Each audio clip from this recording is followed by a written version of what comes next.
স্বামী স্ত্রী তোমরা যখন কথাবার্তা বলবে একে অপরকে সালাম দেওয়া নেওয়া করবে। আল্লাহর রহমত মহব্বত ভালোবাসা আল্লাহ বাড়িয়ে দেবে।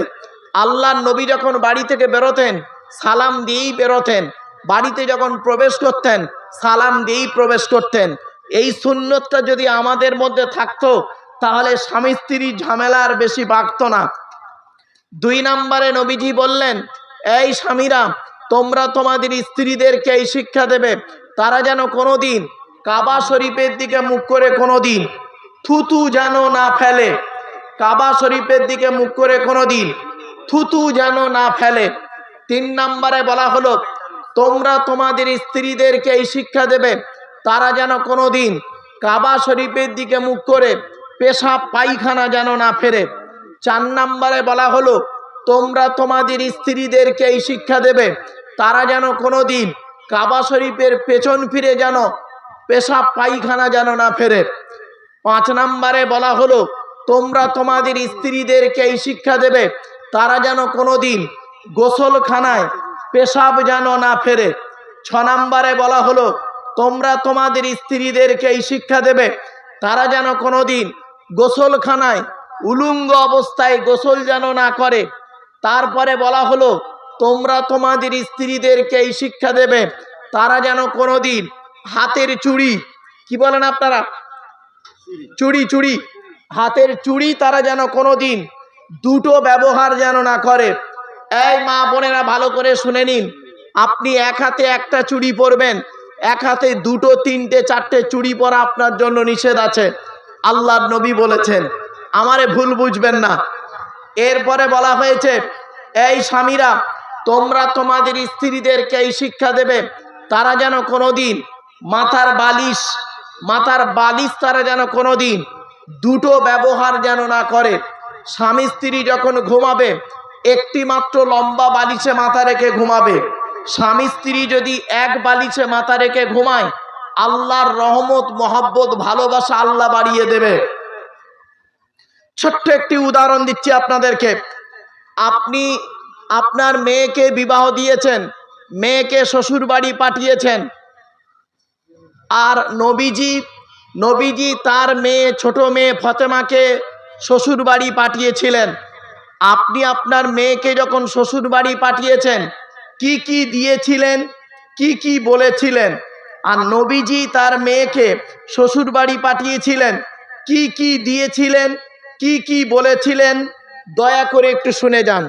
চলুন, আপনি আপনার মেয়েকে যখন শ্বশুর বাড়ি পাঠিয়েছিলেন কি দিয়েছিলেন? খাট, গদি, ড্রেসিং টেবিল, আলমারি, খাটের সঙ্গে 2 ছোট ছোট মাথার বালিশ, বিশাল বড় একটা ঠ্যাং বালিশ ইত্যাদি। মেয়েকে আপনি কি বলে পাঠিয়েছিলেন? মেয়েটি যেদিন শ্বশুর বাড়ি যাচ্ছিল গাড়িতে ওঠার আগে আপনার গলা জড়িয়ে কাঁদছিল, আপনি এই বলে সান্ত্বনা দিয়েছিলেন মেয়েটিকে, মা তুই কাঁদিসনি, আমরা কাল সকাল সকাল যাচ্ছি, তাই তো? আর আল্লাহর নবী তার মেয়ে ফাতেমাকে কি বলেছিলেন আর কি কি দিয়েছিলেন একটু শুনে নিন। আল্লাহর নবী মা ফাতেমাকে কি দিয়েছিলেন জানেন? একটা পানির কলসি, 2 জামা, একটা কম্বল, একটা জাঁতা, একটা খেজুর পাতার চাটাই আর একটি মাত্র চামড়ার বালিশ। আর কি বলেছিলেন শুনে নিন মা বোনেরা, ভালো করে শুনে নিন। আল্লাহর নবীর বেটি ফাতেমা নবীকে বলছেন যেদিন শ্বশুর বাড়ি যাচ্ছেন, আব্বা জান আজ আমি শ্বশুর বাড়ি যাচ্ছি, আপনি কিছু উপদেশ দিন। তো নবীজি বললেন, ফাতেমা আলীকে দ্বিতীয়বার ডাকতে যেন না হয়, আলীকে দ্বিতীয়বার ডাকতে যেন না হয়, তার মানে এক ডাকে সাড়া দেবে। তো মা ফাতেমা যতদিন বেঁচে ছিলেন ততদিন হযরতে আলীর এক ডাকে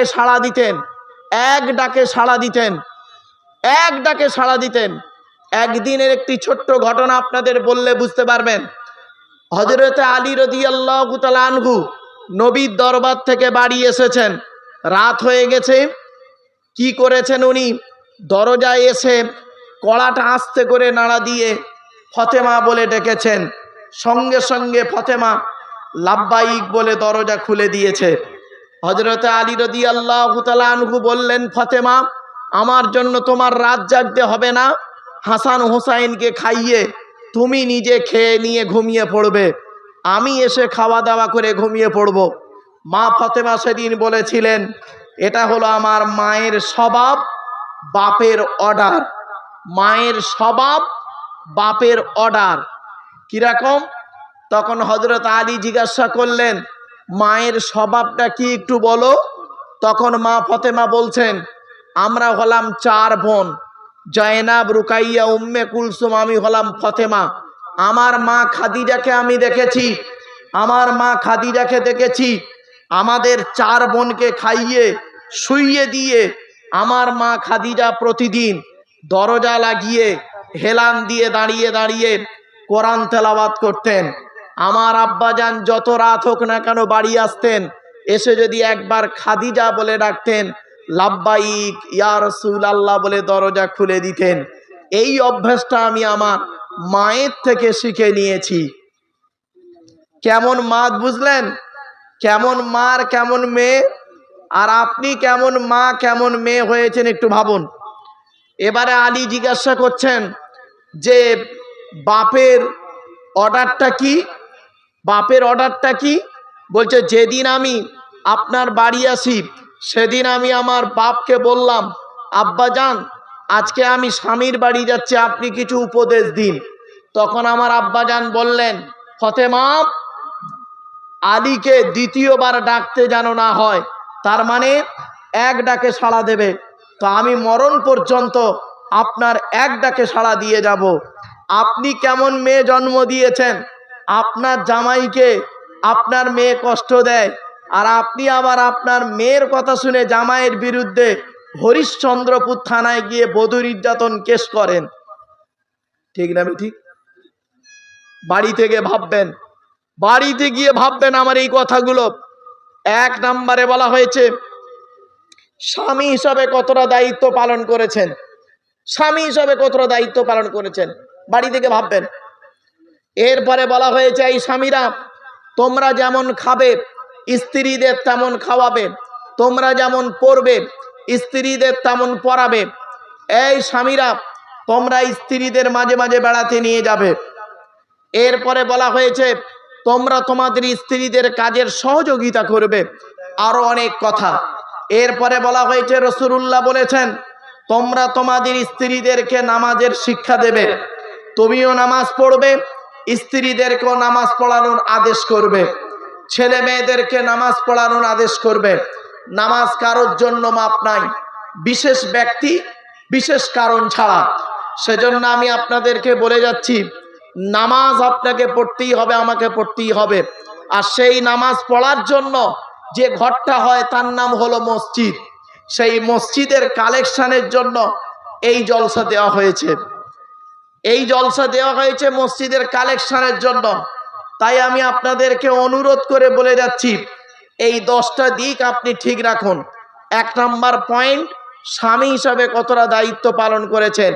আপনার স্ত্রী মারা গেছে, স্ত্রীর নামে দান খয়রাত করতে পারলেন না, মনে রাখবেন, এখানে যত মুরব্বী বসে আছে, যত বয়োজ্যেষ্ঠ লোক বসে আছে, যত বৃদ্ধ পিতামাতা বসে আছে, এই যুবক ছেলেরা শুনে নাও, আল্লাহর নিয়ামত এখন তোমার বাড়িতে আছে। বৃদ্ধ পিতামাতাকে কোনোদিন তুমি কাঁদাইও না। আল্লাহর নবীদের পরই স্থান হলো বাপ আর মায়ের।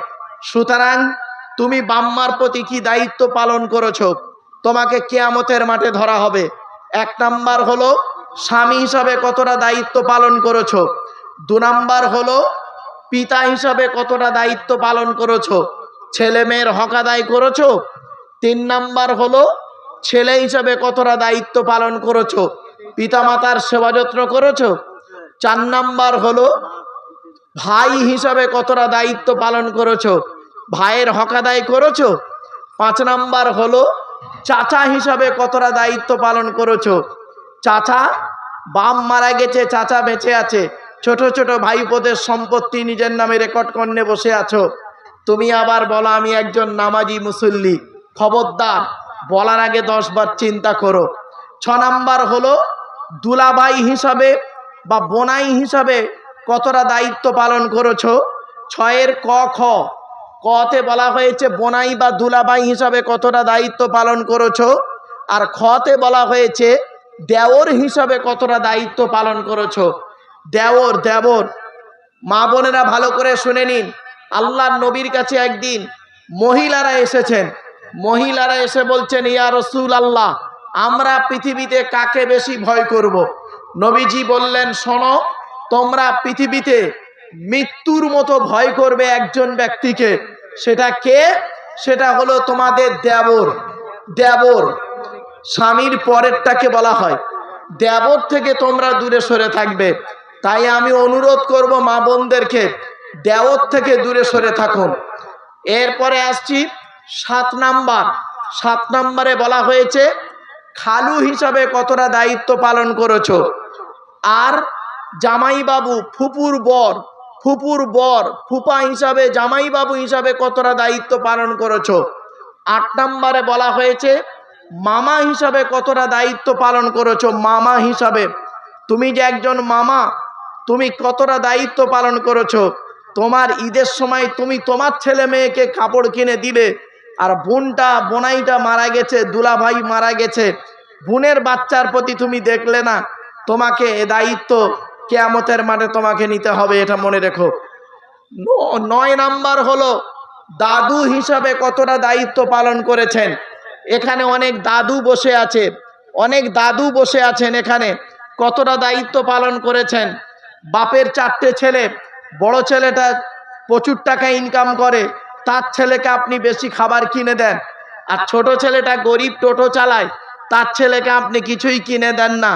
আপনাকে দাদু বলতেই ঘৃণা লাগে, কিয়ামতের মাঠে আপনাকে জবাবদিহি করতে হবে। 10 নাম্বার হলো নানা হিসাবে কতটা দায়িত্ব পালন করেছো। এখানে অনেক নানা বসে আছে, অনেক নানা আছে। দেখবেন বাপের 4টে মেয়ে, বাপের 4টে মেয়ে, বড় মেয়েটা, বড় জামাইটা চাকরি করে, তার ছেলেকে ভালো করে দেখছো, আর ছোট জামাইটা কিছু করতে পারে না, তাকে তুমি দেখো না। মনে রেখো, তোমার কবরে শুতে হবে, কিয়ামতে তোমার জবাব দিতে হবে। এই 10টা দিক আপনার মধ্যে ঠিক আছে কিনা দেখবেন।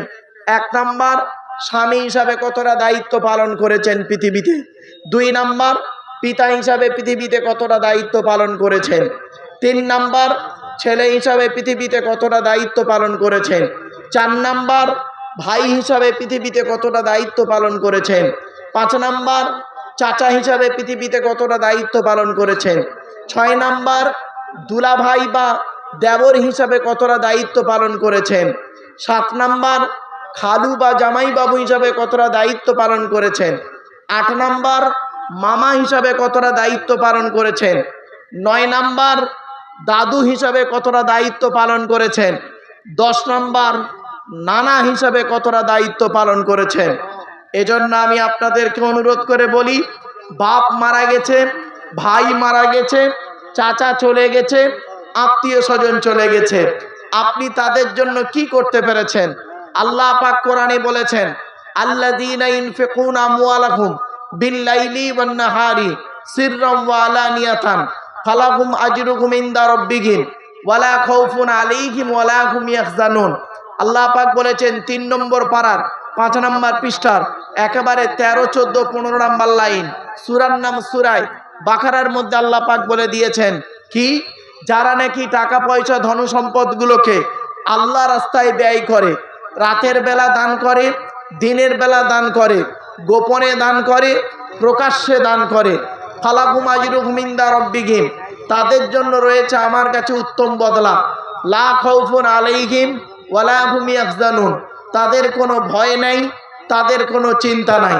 তাই আজ আমি আপনাদের কাছে অনুরোধ করছি, বাপ মারা গেছে, মা মারা গেছে, ভাই মারা গেছে, তাদের দায়িত্ব আপনি কতটা পালন করেছেন। আল্লাহর নবী একদিন বসে আছেন, এমত অবস্থায় একজন যুবক ছেলে এসে বলছেন, হুজুর ইন্নী উরিদুল জিহাদ ইয়া রাসূলুল্লাহ, যুদ্ধের ময়দানে আমি শহীদ হতে চাই। নবীজি বললেন, তুমি যুদ্ধের ময়দানে শহীদ হতে চাও? তোমার বাপ আর মা কি বেঁচে আছে পৃথিবীতে? তখন ছেলেটি বললেন, জি হ্যাঁ, আমার বাপ আর মা বেঁচে আছে। নবীজি বললেন, কলা ফাপিহিমা ফাজাহিদ, চলে যাও বাম্মার সেবা যত্ন করো, তুমি শহীদের মর্যাদা পাবেন। তো এখানে এতগুলো মানুষ বসে আছেন, অনেকের বাপ মারা গেছে, অনেকের বাপ বেঁচে আছে। ছোট্ট একটি উদাহরণ দিচ্ছি, মনে রাখবেন, যাদের বাম্মা চলে গেছে তাদের জন্য আপনি কি করতে পেরেছেন। আল্লাহর নবীকে জিজ্ঞাসা করা হলো, একজন যুবক ছেলে এসে বলছেন, হুজুর আমি যুদ্ধের ময়দানে গিয়েছিলাম, এসে দেখছি আমার মা মারা গেছে, আমি কি করব এই অবস্থায়।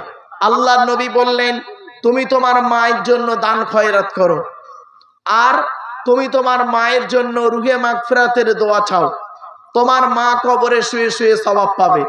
অতএব মায়ের জন্য তুমি দান খয়রাত করো, বাপের জন্য তুমি দান খয়রাত করো, তোমার মা বাপ কবরে শুয়ে শুয়ে সওয়াব পাবে। আপনি কতটা করতে পেরেছেন? আপনি বাপের রেখে যাওয়া সম্পত্তি ভোগ করছেন, মায়ের রেখে যাওয়া সম্পত্তি ভোগ করছেন, কিন্তু বাম্মার নামে কতটা দান করতে পেরেছেন? যত বেশি বাম্মার নামে দান করবেন ততই আপনার লাভ হবে। আল্লাহ রসুল বলেছেন, মাম বানা মসজিদান বানাল্লাহু লাহু বাইতান ফিল জান্নাহ। আল্লাহর নবী বলেন, পৃথিবীতে যদি কোনো ব্যক্তি একটা মসজিদ তৈরি করে গেল, সে যেন জান্নাতে একটা ঘর তৈরি করে গেল। এজন্য আমি আপনাদেরকে অনুরোধ করে বলছি, আপনারা সন্ধ্যা থেকে নিয়ে অনেক চাঁদা দিয়েছেন, অনেক দান খয়রাত করেছেন, আমি শেষ বক্তা, আমার পরে আর তেমন বক্তা নেই, সুতরাং আমি শেষ করে দেব।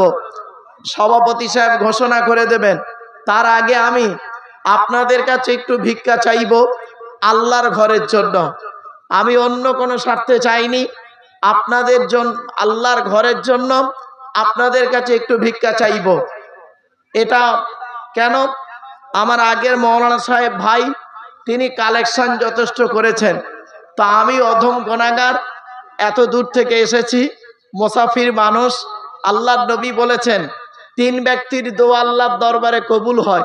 এক নাম্বার হলো দাওয়াতুল মাজলুম, অত্যাচারকৃত মানুষের দোয়া।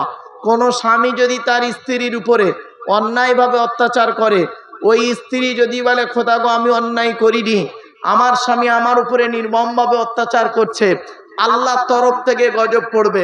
এখানে অনেক শাশুড়ি বসে আছে, দেখবেন নিজের মেয়েকে খাইয়ে নিয়ে ঘরের ভেতর ঢুকে বলল, বৌমা পরের মেয়ে খেয়েছে কি তা খবর নিল না। ও শাশুড়ি মায়েরা, আপনি বৌমা পরের মেয়েকে যদি আপন করতে না পারেন, আল্লাহ আপনারও মেয়ে দিয়েছে, লোকের বাড়ি বৌমা হয়ে যাবে, আল্লাহর তরফ থেকে গজব পড়বে, বলতে আর হবে না। অনেক ননদ আছে, দেখবেন ভাইয়ের কানে কামড়াচ্ছে যাতে ভাই ভাবিকে মারে, এই ধান্দা করে।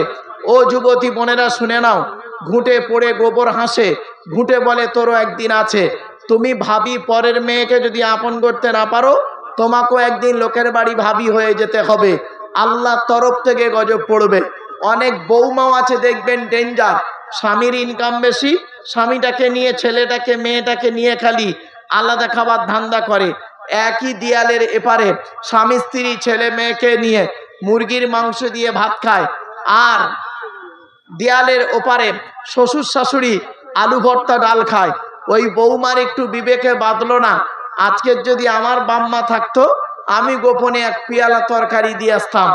মনে রেখো বৌমা, তুমি মুফতি সাহেবের মেয়ে হও, হাজি সাহেবের মেয়ে হও, তুমি যদি তোমার শ্বশুর শাশুড়িকে নিজের বাম্মার মতো ভক্তি শ্রদ্ধা করতে না পারো, তোমার মতো বৌমাও হলো জাহান্নামী। ইসলাম কোনোদিন এক পেশে কথা বলে না। দুই নাম্বার হলো ওয়াদাওয়াতুল মুসাফিরি, মুসাফিরের দোয়া আল্লাহ কবুল করে।